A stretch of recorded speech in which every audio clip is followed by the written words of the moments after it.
कोई कैकेयी को कभी दोष मत देना। मां कैकेयी को अयोध्या में कोई ऐसा प्रेमी नहीं था जैसी मां कैकेयी प्रेमी थी, क्योंकि रघुनाथ जी का वियोग, भरत जी का वियोग, महाराज दशरथ का वियोग पूरे अयोध्या वासियों की निंदा का पात्र बनकर राम जी की इच्छा की पूर्ति की।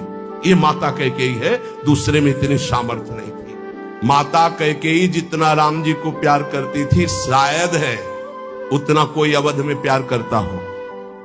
भगवान श्री राम एकांत में माता कैकेयी से कहा, मां मैंने पूरी अवध में देखा है कि आपसे ज्यादा मुझे कोई प्यार नहीं करता, और ये सामर्थ्य केवल अधिक प्यार करने वाले में ही होती है। तो आप मेरे लिए निंदा सहेंगे, मेरे लिए आप अपमान सहेंगे, मेरे लिए पुत्र वियोग, मेरे लिए पति वियोग, ये केवल आप ही सह सकती हैं। इतना त्याग आप कर सकती हैं, मुझे पता है, क्योंकि आप हृदय से बहुत बहादुर हैं।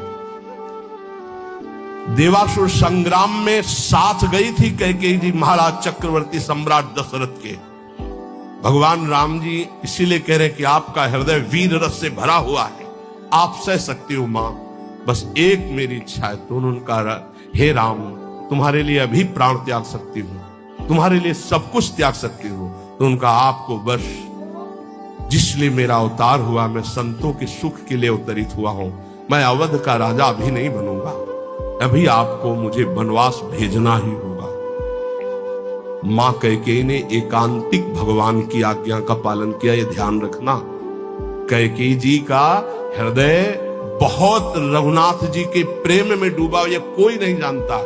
सर्वश्रेष्ठ प्रेम मां कैकेयी का, जिन्होंने अपना अपमान सहा, निंदा सहा, लेकिन राम जी की इच्छा की पूर्ति की। ये अंदर की बात कह रहा हूं। भरत जी ने कभी मां नहीं कहा। जब राम जी वापस अयोध्या आए तो उन्होंने कहा, बेटा तुम्हारी पूरी बात मानी थी, पर मैं एक बात नहीं सह सकती। अपने पति का वियोग सह गई, लेकिन मेरे भरत ने आज तक मां नहीं कहा। बेटा अब मेरी इच्छा एक बार मां कहला दो। तो राम जी जा रहे थे, भरत जी को सूचना मिली कि राम जी एक कहलाने के लिए आ रहे हैं। उनकी जो दशा हुई वो देखकर भगवान वापस हो गए कि ऐसा नहीं, एक बार भी मान। इतना कष्ट सहा माता कैकेयी ने, लेकिन राम जी की इच्छा का पालन किया। ध्यान रखना।